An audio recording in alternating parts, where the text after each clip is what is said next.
Hello, today I'm doing an unboxing for Arcana Prophetia. This is a game I've been waiting for. It kickstarted last May, and really excited to get it. It looked amazing from the start, so I haven't seen really much anything online in terms of unboxings or really information or anything. I know people are just now starting to get it, so I already cut the seal here. Let's go ahead and see what's inside here. So I got the Sovereign Pledge, which is kind of like a deluxe Kickstarter, I believe. So first thing, I think that's called the lore zine. So it has all the information about the different cards, maybe some of the lore background. These are the sigils or the arch sigils. These are kind of deluxe metal coins. They look really nice. That one of the players will be go ahead and getting. It's a two-player asymmetric game. So empty box there, and there it is. Yeah, this was supposed to deliver. The projected date was back in December, but it had some delays, of course, and with Chinese New Year and whatnot. Let's see if I can get this open here. So it was really weird. I got a shipping notification that it was coming, but I figured it was, in some sort of distribution center, but came all the way from China in, let's see, probably within the past 2.5 weeks or so. So I'm going to open that up, and you'll see what's inside. It's a pretty small form box.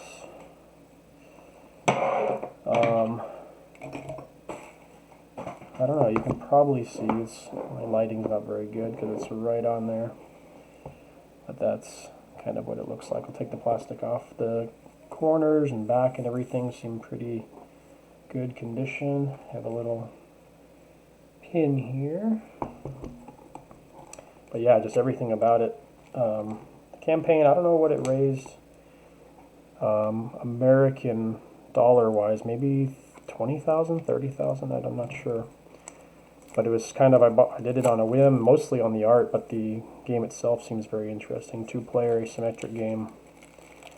I think it's kind of like a cross between Unrest from Pandasaurus, if you played that. Two-player asymmetric game. And, what's that other one? Match of the Century, which is, again, that's kind of what if I had to pick two games to combine it, that would be it. The box has a little bit of like a linen finish. You got some spot UV on there, so nice, and a nice form factor there. And the box is in perfect condition, no dents or anything in shipping. So we'll go ahead and take it off. Very good. All right, so first we have the, ooh, wow, that looks good. First we have the rulebook here. Looks like the rulebook's actually pretty long for the game weight, but a lot of it is reference and stuff like that, abilities. So good art on there. The one thing I wish they hadn't changed from the prototype versions were these symbols. I preferred them more in the prototype, but I suppose these are more clear. So just some rules about the game coverage. Yeah, full experience. The first like 15, 16 pages is the base game, and then it talks about how to make it more complicated or balanced if you're having trouble, if one side's stronger than the other, and then all of the reference for what the different cards do. There is the deck of cards. I've heard that they're kind of like thin tiles, actually, so there's about 28 of them. That's pretty thick for 28 cards, so you can see. And I'll open those up in a minute. We can have a closer look.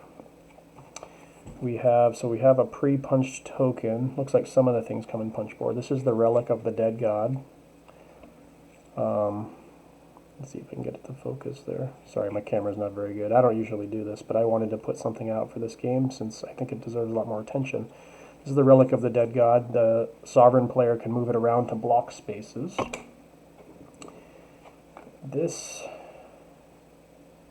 is the board for the play mat, and it feels nice. Has some stitching there, it's good. My only thing that would be annoying is that I have all the creases in it, but it'll lay pretty flat. There's the back there, so you have the high court, the middle court, and the low court, and you always start with the first card over here, and you move this way, and there's different sigils. The sigils are on the board, so it seems like a very interesting, unique game, so I'm very excited to try it. And it's got the label there, Arcana Prophetia. So an interesting idea of using a, what do you call it, a mat? I'm not sure, but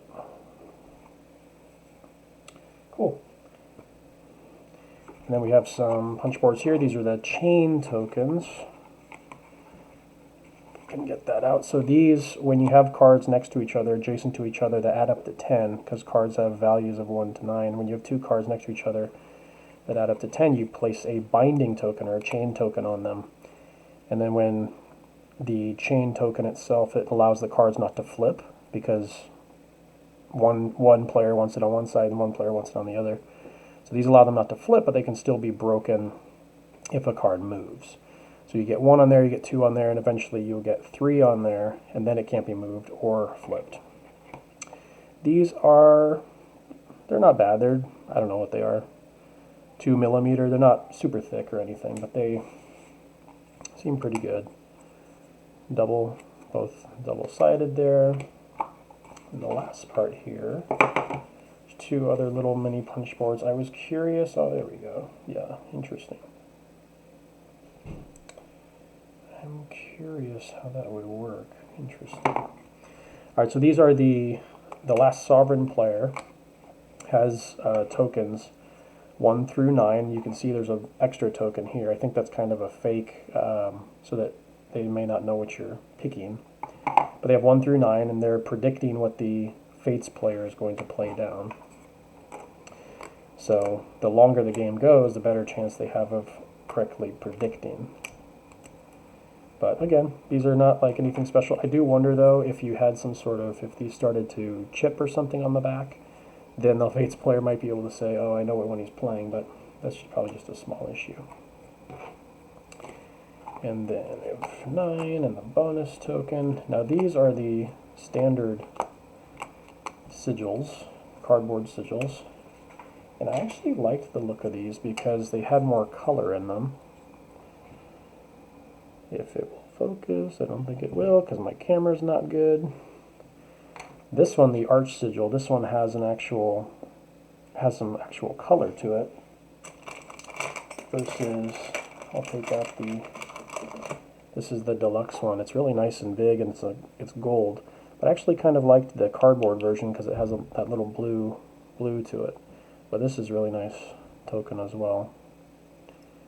It's thick. I don't know how thick it is. I mean, it's kind of like a 50-cent piece. And then, let's see. Show you the other basic sigils there. They feel really nice. And there's 3 of them together. It's pretty thick. And then, where's my pin? So now I'll get to the main event here, which is the cards, the Arcana cards.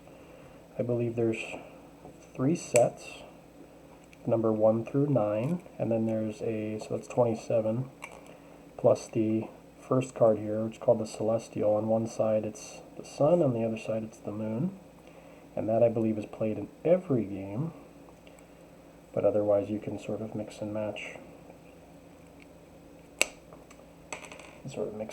Cards. So let me see if I can get these out of the way.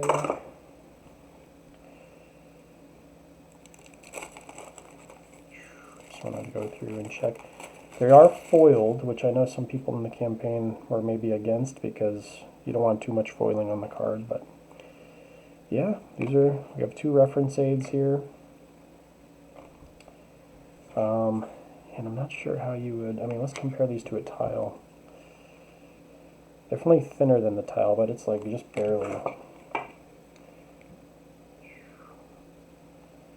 So like the cardboard tile is about 2 of these cards. So these are like very, very, very thin tiles. Like if this were a tile, it wouldn't be the worst thing in the world. We have the reference aid there. There's one side. So it has the different kind of keywords, passive, if predicted, flip. Yeah, this game's all about flipping and moving stuff, and it seems like it'll be a tight, thinky game, but also not too long. Alright, let's go to the cards here. Let me see if I can get something that is not going to be completely in light. Alright, I'm not going to be able to... Wow, that feels... I mean, it is a card. Let me just see. It is a card, but like, you know, you could bend it, and I won't, but you could. And it's just like, that is just... That's a thick card. There's no finish on it or anything because they are foiled. But, gosh, if I could just not make everything bounce the light off. Alright, so that's the solar. So it has, you can see maybe a little bit of the foiling there. I mean, it's kind of around the edge and the embroider and the little things here, and then the actual sun itself. And then the other side is the lunar. You can see a little of the foiling bouncing off there. So this is the special card. This is the only one that has a different thing on both sides. So there's that. And then we have the hound. Okay, and the hound is these all will be the same on both sides, but you can see this has sort of the red background with, you know, black darker, and then it has blue highlights. And this one, the sanctified side, has the more of the, you know, I don't know what you call it, just more of a goldish tan background, and it has some red highlights in there. So that's one. We have the hope card.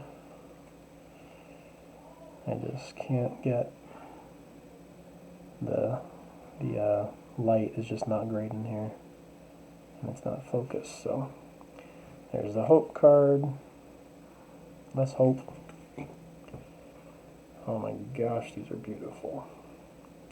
I don't know what I would compare it to, because even the parts that aren't foiled are like I don't know. This is just amazing production there. So there's the standard, corrupted side. Okay, the forgotten. I'm not going to read the abilities or anything, but there are a lot. There's different abilities depending on what side it's on. The corrupted ability will always trigger. And the Imperator maybe? It's the corrupted side. The errant, I know the errant starts, this first set that I'm showing right now is I think the recommended starting set. Just amazing art. I really liked the contrast. I think what caught my eye originally was the corrupted side. That stark red background. It's really cool. So in each part of the game in each game, you choose numbers 1 through 9. You choose one of each number, so you choose, 1, 1, 1, 2, etc. And I believe that each number across sets has, what do you call it? Similar abilities, kind of. So you have a nice spread of abilities. So this is a number 1 of the second set. So this looks kind of like the hound, but it's the stag. Now that I'm feeling it here, I can feel the little burrs from like a punch board. So these were in some sort of punch board and punched out and packaged. So it's really cool. A vow. I'm going to go through them a little quicker. It's the herald. It's another 3. The Watcher. Yeah, and these are kind of tarot inspired, so a lot of them look a little creepy. Conqueror. And again, sorry about the light. I don't usually make videos, so I don't have any sort of setup. But the Vagrant, I'm not checking for typos or misprints or anything, just wanted to show. The Golem, this one seems like a strong card. It says, yeah, if this was the last card played, flip another card, or flip all other cards. Seems pretty strong. Gosh, these are nice. Don't really know how to, even the non-foiled part is, I don't know how I'm going to keep them in the box. I don't know if I should bag them or what, but the Inquisitor, and then, amazing. Okay, this is definitely, I don't know if it is worth the wait, I'll just say that. I'm glad they took an extra time and made sure the production was what it needed to be. A few weird things with the shipping and stuff. The Rebirth, you know, in terms of that, and they got postponed, and I'm really happy. The foiling looks great too, because pictures I saw of prototype versions where the entire front was foiled, which I hate actually. And these are just little accents around the corner and all of that, so they just look really good. So that's the pattern, the crown card. Yeah, I'm really excited to play. See if I can drag my wife into playing. Staff. Last few here. Sword.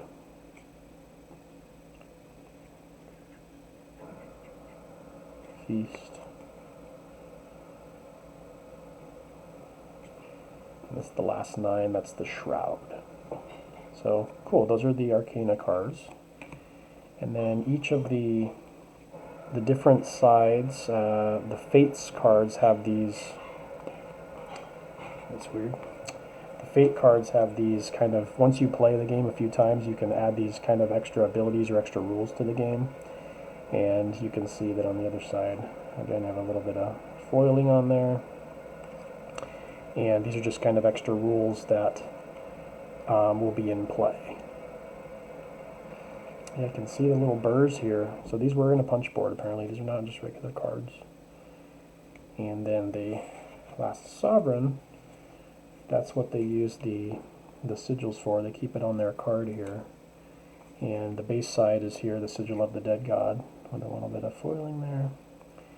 And this is how they can spend one to either flip a card or move a card. But on the other side, the more advanced side, they have, again, an additional like ability or something that they would use. So, yeah, but that's it. I hope the game gets more coverage, more attention, because I think it really deserves it. So, I mean, just if the production's any indication, the game's going to be amazing. But that's Arcana Prophetia, and I'm really excited to try it out. So, I know it's available on their website. If you didn't get a chance to back the Kickstarter, I don't know what the shipping is like and all that, but yeah, there you go. I wanted to, let's see, is it here? Here we go. Yeah, it's from the Aerie Games, art by Nath. And then, I don't see, oh, here we go. Designed by Andre Hui, Brandon Ong, John Newfield, and Russell Wee. So, thanks guys, the game looks great. I'm excited to try it, and hope it gets more attention, but that's Arcana Prophetia.